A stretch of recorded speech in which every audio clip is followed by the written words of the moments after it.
Today's Toy Spot, we are having a look at the NECA Toys Aliens Genocide concept figures.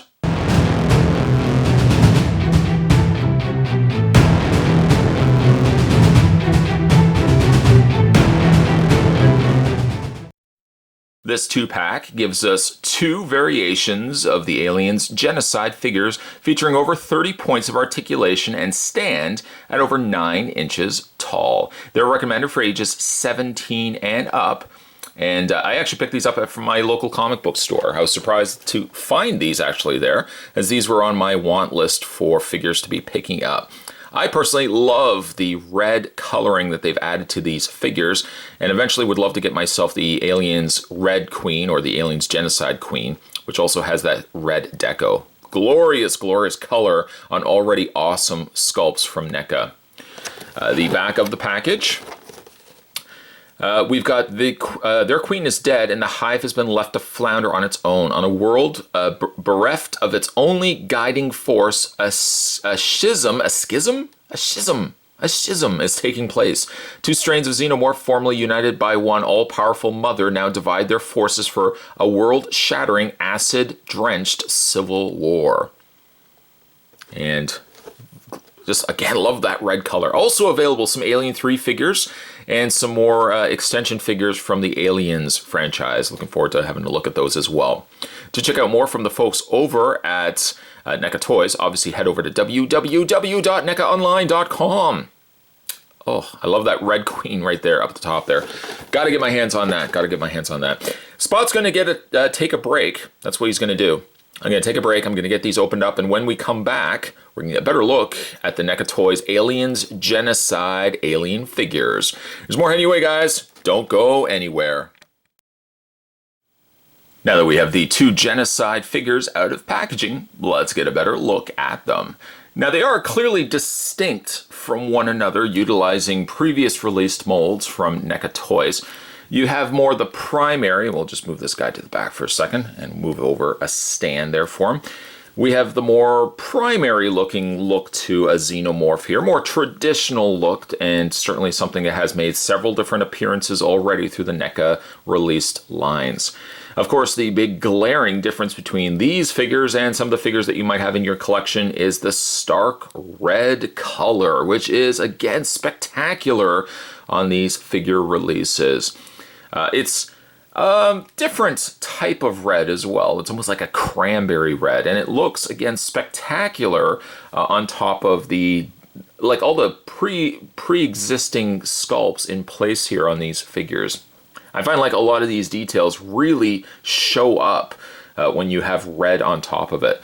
Because they've also added darker washes to some of the more recessed areas, the scaled areas of the body, again, really stands out quite nicely.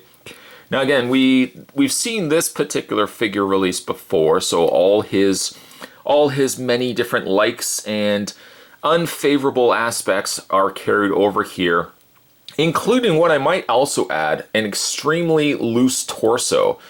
It's a real shame because obviously I would not have known taking him out of packaging that his torso was as loose as it was. But it is a very glaring, noticeable problem for me that this guy's torso is extremely loose. I chalk it up possibly to mold degradation because they've essentially reused this mold countless times over. Could possibly lend itself as to why the torso on this guy is as loose as it is. Let's get a better look at his face, and then we'll kind of work our way down. I say face, but you know what I'm talking about. Now the face here, I love how they've frosted over in the same vein as what they've done with the black and blue color schemed xenomorphs in the past. But they've frosted a dark, almost like airbrushing around the outer perimeter of his dome here, to which you can see the very noticeable dome or skull on the interior of this shell over top here. It looks spectacular. I mean, it looked spectacular before, but it looks somewhat even more spectacular when you've got it with red as the backdrop color. His mouth does open in the same way as the previous released figures. The inner jaw is in there and accessible, but to be honest, it's very difficult to get access to it. I don't see that there's a trigger button. Sometimes these older figures not these older figures, but previous figure releases had a little activation button. This one does not appear to have it, so it might be just up to the vein of trying to pull it out with your tweezers or your fingers to access it. But always appreciate when you can open and close a mouth on a xenomorph. Goes a long way for me. But look how loose this torso is. My goodness, it should not be this. Again, this floppy, this messy, this loose. The legs are also a little, unfortunately, suffering from. I can't chalk it up to mold degradation. That may not be the case. I might just have a bum figure. You know, if you guys have picked up this set for yourself, let me know down below if you've had similar issues. Again, could just be chalked up to this particular figure. Poseability on this guy is the exact same as the figures that we've looked at before. Well, I guess the more newer released Xenomorph figures that had the additional articulation, it is the following. It does have the ball joint in the head. It moves up and down, and of course rotate left and right. Of course, also the open and close hinge on the mouth. Shoulders hinge out. This one, not so much of an issue. This one here, I can't get to move. And I might just have to try to heat that a little bit to try to loosen up the socket. I can still get the arm to rotate all the way around, but hinging this arm out so far is impossible. There's a rotation also in the top shoulder socket area. There's a little swivel hinge there. It does also have a hinge, or ratcheted hinge, I should say, in the elbow portion there. And he also has a rotation. I say it, we could just call it whatever we want, really. It does also have a hinge, somewhat the equivalent of a double hinge elbow, and a rotation and hinge in the individual hands. I'm sure I don't have to stress the fact that he does have articulation in the torso. It's very apparent, very floppy, messy. Look at this. It's just a bit of a disaster, unfortunately.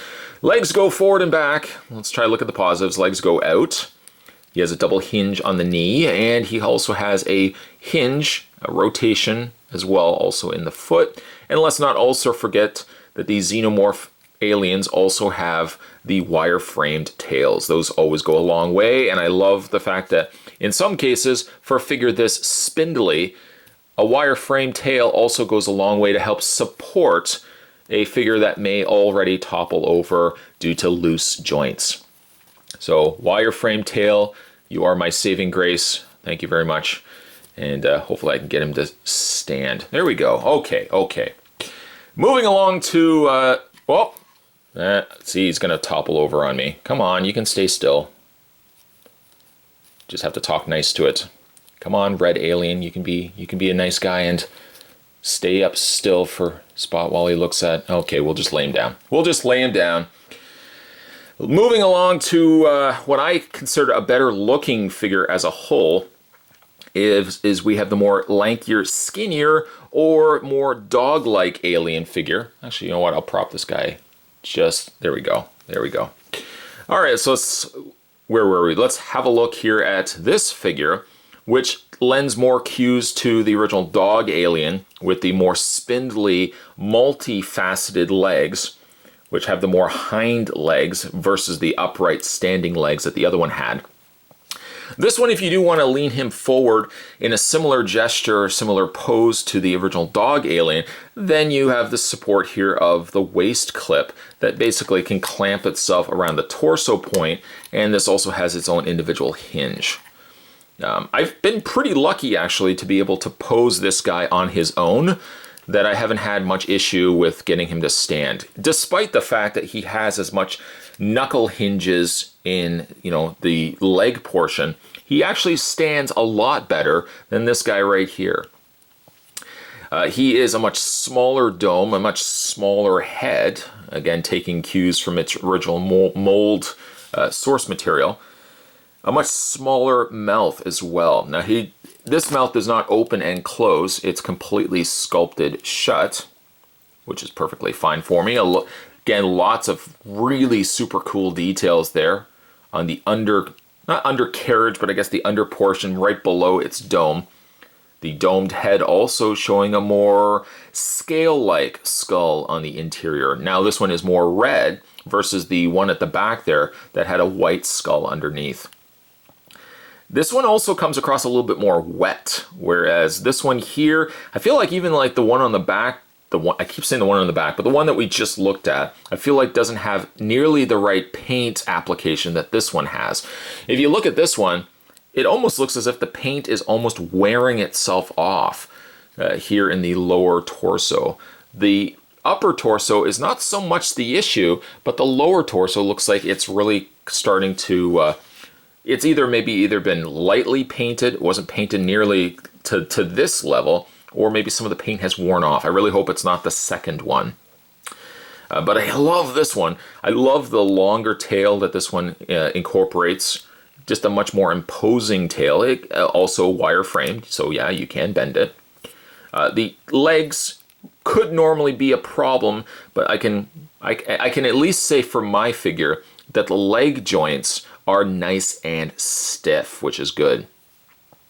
Thinner proportions, longer limbs, I think really makes this guy the win of the two figures. And maybe it's also because we really haven't gotten a lot of the dog alien mold versus the tried and true mold that is basically this figure at the back. I've gotten a lot of these, haven't gotten a lot of these guys, so even like the Genocide version of this guy, I think is a better looking figure in my own honest opinion. Poseability on this guy, he does have still the ball joint in the head, hinges up and down, no issues there. He has the ball joint also in the torso, a good range of motion there as well. Hinged shoulders, no, not the issues that I had with the other figure. And a double bend elbow, a hinge there and a hinge there, giving you two bends in the elbow. And also a rotation in hinge up and down on the hands. When it comes to the leg portion, these ratchet or hinge out, I should say, forward and back motion, a double bend in the leg, and also a bend at the back, not the knuckle, but I guess the back, I guess that would be the ankle. If this is, assuming this is the full foot curl, this also bends and this rotates left and right. So, you know, being that you can bend this as much as you can also have him more in a better crouching position as well versus the one that's at the back. And I think that's why I like this figure a lot more as well. The coloring on both of these is exceptional. Love the red on the backdrop with the black as the accent color in this case. All the great sculpts that NECA had incorporated in these previous released figures, I think really showcase well with the red.